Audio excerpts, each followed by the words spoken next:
Mnamo Oktoba 24, 2025, mahakama imeahirisha kusikiliza kesi ya uhaini dhidi ya Tundu Lissu hadi Novemba 3, 2025. Kesi hii ilikuwa ikiendelea kusikilizwa mfululizo tangu Oktoba 6, 2025. Sababu kuu ya kuahirisha kesi hiyo ni ombi la upande wa jamhuri, serikali, ambao waliomba mahakama ipishe uchaguzi mkuu unaotarajiwa kufanyika, wakisema ni jambo la kikatiba na la kitaifa linalohitaji muda na ushiriki wa mamlaka mbalimbali. Wakati upande wa jamhuri ukiomba kuahirishwa kwa kesi, Tundu Lissu kupitia kwa mawakili wake, aliomba mahakama isipokee ombi hilo. Hata hivyo, akasisitiza kwamba iwapo mahakama itaamua kuahirisha kesi hiyo, basi apewe dhamana kwa mujibu wa kifungu cha 302(3) cha sheria ya mwenendo wa makosa ya jinai, Criminal Procedure Act. Kifungu hicho 302(3) kinahusu haki ya mtuhumiwa kuomba kuachiwa kwa dhamana endapo kesi yake itacheleweshwa au kuahirishwa kwa muda mrefu bila sababu ya msingi.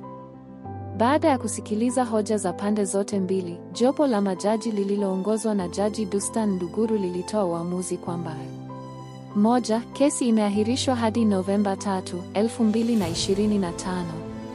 Sababu: kupisha mchakato wa uchaguzi mkuu ambao ni wa kikatiba na wa kitaifa. 2. Ombi la dhamana la Tundu Lissu limekataliwa. Sababu: kosa la uhaini, treason, ni miongoni mwa makosa yasiyo na dhamana kwa mujibu wa sheria za Tanzania. Maana na athari za uamuzi huu.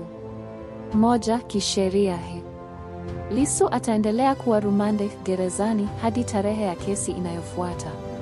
Hii ni kwa kuwa kesi za uhaini zinachukuliwa kama makosa mazito yanayohusisha usalama wa taifa, hivyo mtuhumiwa hawezi kuachiwa kwa dhamana.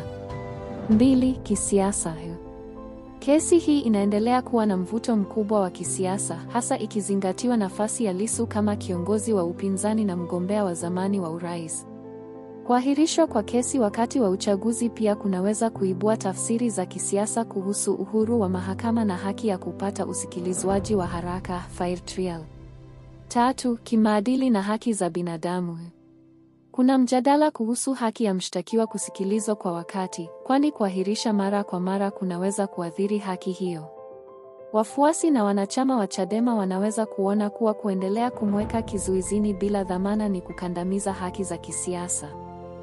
Kwa ufupi, taarifa hii inaonyesha hatua mpya katika kesi ya muda mrefu inayomkabili Tundu Lissu, ambapo mahakama imeamua kuahirisha kesi hadi Novemba 3, 2025, lakini bila kumpa dhamana kwa kuwa kosa analoshitakiwa nalo, uhaini, haliruhusu dhamana.